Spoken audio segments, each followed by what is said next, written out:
It's one small step for man, one giant leap for mankind.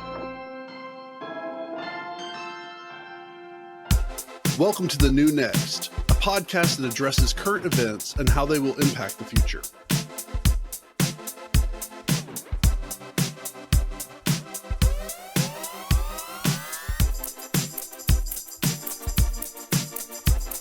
Another interesting thing about the whole Ukraine-Russia conflict is it's showing that Europe specifically is too reliant on the United States, according to Finland PM. Yeah, I think a lot of people. Yeah, go ahead. I was just going to say this kind of blew me out of the water when I first read that, because I was thinking, how is anybody in Europe dependent on U.S. from all the stuff, all the rhetoric I hear on our side? It's always Europe basically doesn't seem like they need us at all. And then apparently that's not true. But the way that I hear it from my circles and stuff is that no one wants the U.S. right now. I think it's this post-World War II defense agreement that's really there. Macron has talked a lot in recent years about wanting to start up a European military. Right. And for me, I guess being, I don't know, I'm not going to compliment it this way. I'm sure people would disagree, but the practical sense of me is like, oh, that's a great idea, because there's a lot of Americans that don't want to pay for it, and this gives them more autonomy over their defense. So Right. I think it's a very fragile place for Europe, just assuming that these World War II alliances are going to hold out when you have U.S. going through such transition phase too. I think it's on everybody worldwide right now, especially with U.S. going through so much transition that they are, to really reevaluate their own security interests and what they want for a future. We have a great relationship with them. It's not like we're going to get rid of our bases in Germany or our intelligence sharing agreements or anything like that. But I think a partnership that they control on their own soil and is less dictated by what U.S. wants to do for foreign policy. I think a lot of people criticize EU and Brussels often for being almost the patsy of the U.S. I don't think that's a fair characterization. Right. But when you're talking about this whole military force element, I think it's an important transition for especially this younger generation of European leaders, like the Finland PM Macron, who's really advocated to gain some more autonomy over their own future. Right. And what they want to do militarily. It's clear the world's changing, and I think this whole Russian situation has caused a lot of people to reevaluate these strategic alliances, how they fit, but also what they want in terms of their own autonomy and security long term. Plus, it's good business, right? I'm sure that they want the business on their soil for weapons, military, and space. Yeah, I mean, if they're going to have to deal with us, might as well get the weapons. People in NASA have long advocated for military spending because spending for space exploration is usually directly tied to what we're spending in the military. Some of the greatest technologies like GPS have come out of DARPA, which is a military funding entity. Do you think we'll have that in the US? Kind of like a younger generation of, I would say, Gen X / elder millennials that will take the reins and reshape these world alliances in the US, but also globally. I think DeSantis is 42, so it would be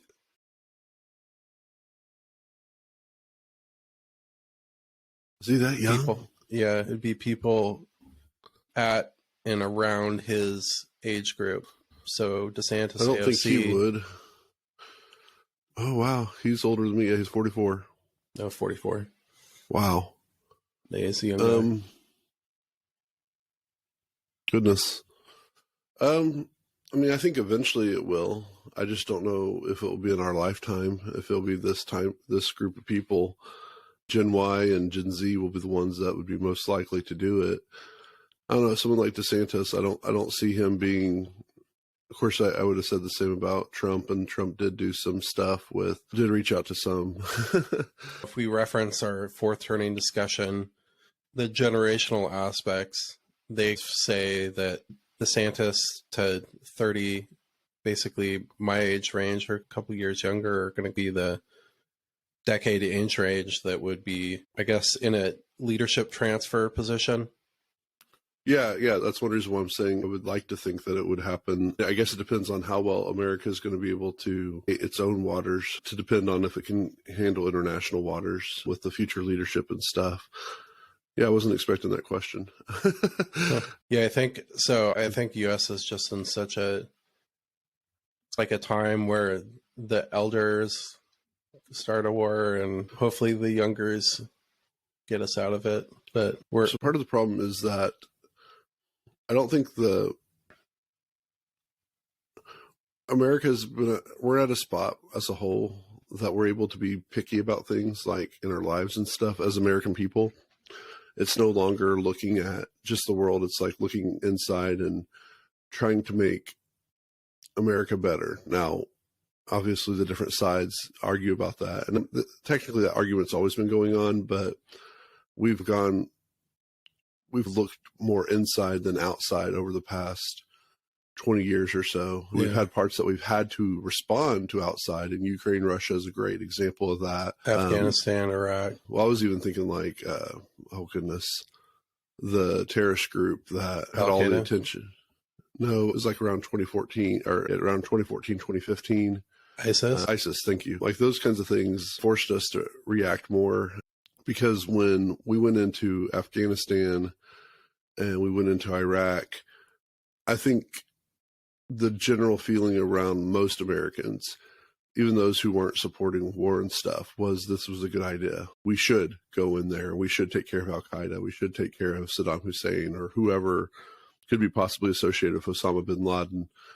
As a whole, I think America was behind that. And because of all the different things that have happened during that time, the leadership's misuse of purposely trying to misdirect the press and the American public on like weapons of mass destruction, that kind of created or maybe not created, but definitely lengthened the separation of how much we can trust government, and as a byproduct, how much the public can trust the press. So I don't know if, and Ukraine does not, as much as I would like for us to stand up for Ukraine, I don't feel like Ukraine is one of those things that is getting us all to join. There's a lot of people that think that we shouldn't have even gone over there in the first place, and they haven't been convinced by anything that's happened over the past 10 months that we should have gone over there or that we should be involved in it at all. So that's where we kind of get more of those World War II vibes, where when we officially say that we're going to go in, it might be after too much destruction has happened. So, just funding it. So yeah, well, I mean, that's all, we're officially funding World War II, you know? Yeah, I think really after this winter of people basically freezing to death, I think when you're talking about when it comes to March, April next year, stuff kind of freezes up and stuff can get back to action. I think that there's going to be some really tense emotional situations just because you think people freezing to death. That's yeah, and I don't pretty insane for 2023. I don't want to sound callous to it because my heart's there, but I don't know if the American people as a whole care. And yeah, but I'm just saying, like, it doesn't really matter. Yeah, and it's true. Hard to think that, but I think propaganda is going to be ramped up. It's just such a crazy time because we're really experiencing a lot of the stuff that we read about in World War II, just being different with technology, and I understand why they're doing it. I was reading a flashback to the 80s last week, and we went from being such a we hate Russia, we're suspicious of Russia, to our most recent president really making a lot of stride. And I shouldn't, not just him, even Obama as well. I don't want to put it just on one person, but it became, let's make friends with Russia beyond just a cordial, like this is the relationship, but there was a lot of strides being made to really identify Russia as an ally with both Obama and Trump. And yeah, they should be allies. Yeah, I mean, in the world peace kind of thing. But coming from a world where, the one that you and I grew up in as kids, Russia was the enemy. Russia was bad. There's still a stink to commie red kind of rhetoric and stuff. And now I feel like we're there again, but we're not, but we are. If you look at Russia culturally, it's got some, I'd say, cultural pillars that are very similar to the U.S. Mm-hmm. Like the U.S. is fundamentally where we came from, is a country built on Christianity, and Russia's a very Christian country. And granted, we've changed quite a lot, but I'd say some of the Trump groups would be very aligned with some of the social policies in Russia. There's not that many. I would agree with that. Yeah, there's not many. There's a lot of synergies between us and them in the different parts of the part of their society. And they also have a great history of education and science and stuff like that. They're a large country. We should be friends. Like right. We should be friendly rivals, like we are with Britain and the UK. And I could see that still happening. So, like, I can see a situation like Russia is a smaller country. They're a big country, but in terms of like the G8 and stuff like that, they're a smaller power. And given how they sit regionally, there's a possibility that they could potentially be in a situation in the future where they're essentially in a direct conflict with China. So Russia and China have this very interesting relationship right now where they're being pushed together because of, the alliances in the world. But it's weird. It's like this weird thing that I don't really think that they have. It's like one of those couples that you're like, oh, they're super cool. They're such a fun couple, but I don't see them lasting past, a decade. And they'll probably still be friends afterwards, but maybe not. Like, I feel it's kind of a situation like that where, yeah, it's the BRIC alliances are interesting because especially with the top ones, they could either go one way or another. But in that alliance, China is always going to win out over Russia. So Russia wants to be a superpower, and in that cultural sense that they were kind of the historical empire. And ultimately, it's just we should be friends. Yeah, and I don't disagree with that. Whether or not we can get to that action is going to be interesting. I think a lot of it's going to have to do with Putin's power and how long we saw in the late 80s and throughout the 90s that once Russia tried to do something a little bit different, we saw the everlasting power of the systems in place beforehand that made it difficult for Russia to just go into a democracy type setting. However, I think it was loose enough that allowed for some of these cultural things that you just mentioned. It'll be interesting because Putin's been in power now in some form for about 20 years. It'll be interesting to see, did that power have the same resonance with Russia whenever he leaves, dies, whatever? And if Russia goes into a free spin like it did in the late 80s, early 90s, or if it's able to get a little bit more stable. And I think an unstable Russia, in that sense, not unstable like in every other sense, but a non-Putin Russia, I think would be very likely to want to be friends with us very quickly. Yeah, definitely. But it also depends on, and I don't know enough about Russian politics to know if Putin's top people, if they're actually Putinites or if they're Russian and who are just serving. They're Putinites. They are. Yeah. Do they have are they the ones that might get elected or be able to continue to stay in power when he is no longer able to be in power? I don't know. So I think I can't remember her name. This is going to irritate me. It's not Georgia Venia. I think she's the head of the World Bank, but the head of Russia's Federal Reserve Bank, I think, is one of the most competent people in the world. So I don't know if she could ever be considered in that situation. But in terms of an economic transition and political transition like that, it's irritating me. I can't remember her name, but I've listened Reza to Malkova. Yeah. So I've listened to her speak a lot, and she's legit. Cool. And she tried to retire at the start of COVID too, and basically Putin begged her to stay. Let me double check that. That name doesn't. But yeah, that would be an interesting scenario.